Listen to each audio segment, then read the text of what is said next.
কাহিনীর শুরুতে আমাদের হিরো ফ্যাং এবং তার বন্ধু র্যাংকে দেখানো হয়। তারা দুজন একটি জঙ্গলে যাচ্ছিল।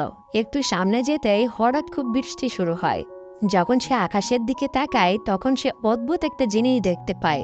যখন তারা ওটাকে টেলিস্কোপ দিয়ে দেখে তখন তারা দেখে ওটা একটি ব্লু রঙের ফোঁটাও।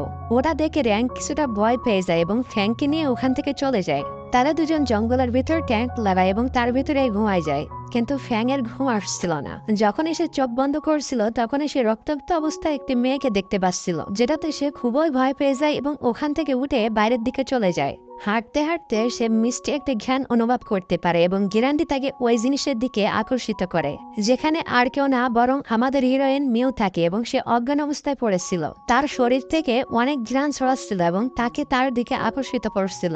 এরপর ফ্যাং নাকে রুমাল বেঁধে তাকে উঠিয়ে তাদের টেন্টের নিকটে নিয়ে আসে। তার বন্ধু র্যাং মেয়েটিকে দেখে তার বন্ধুকে বলে, তুমি তাকে যেখান থেকে নিয়ে আসছো ওখানে রেখে দিয়ে আসো, কারণ আমরা জানি না এই মেয়েটিকে। এবং সেও তার দিকে অ্যাট্রাক্ট করছিল, কিন্তু ফ্যাং তার নাক বেঁধে তাকে থামায়। তারা দুজন মিলে ওই মেয়েটিকে র্যাঙ্কের ফ্রেন্ডের কাছে নিয়ে যায় এবং তার ফ্রেন্ড মেয়েটিকে দেখে কান্না করতে শুরু করে।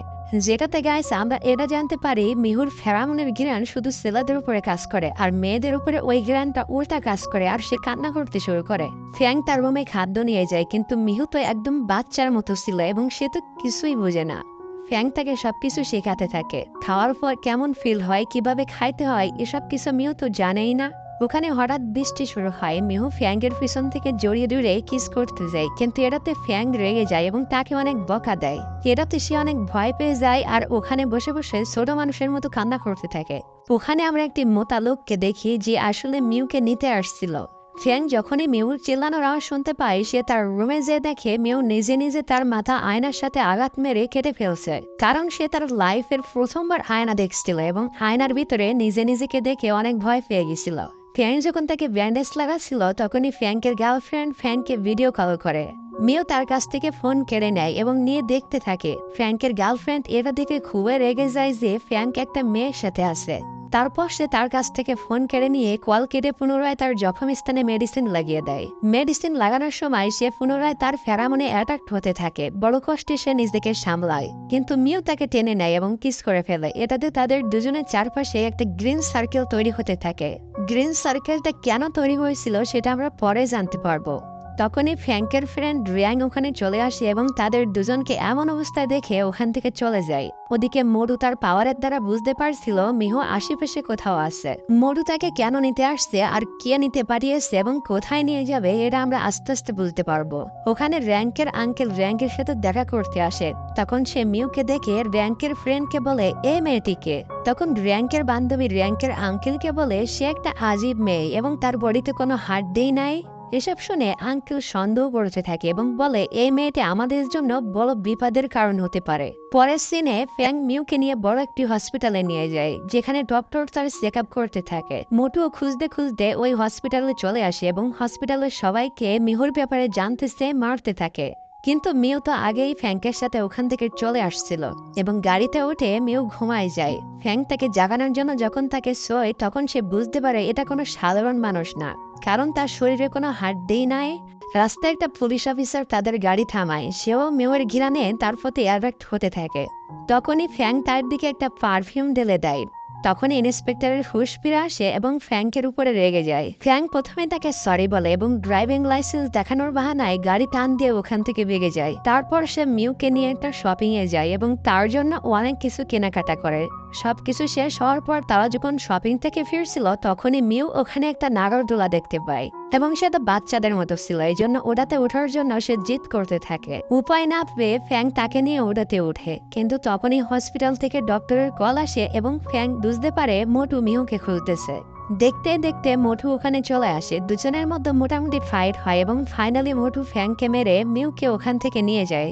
কিন্তু আমাদের হিরো তার থেকে কোন ছিল না, পরে মোটুকে মেরে মিহুকে গাড়িতে বসিয়ে ওখান থেকে নিয়ে যায়। মোটুও বাইকে বসে তাদের পিছন লাগে।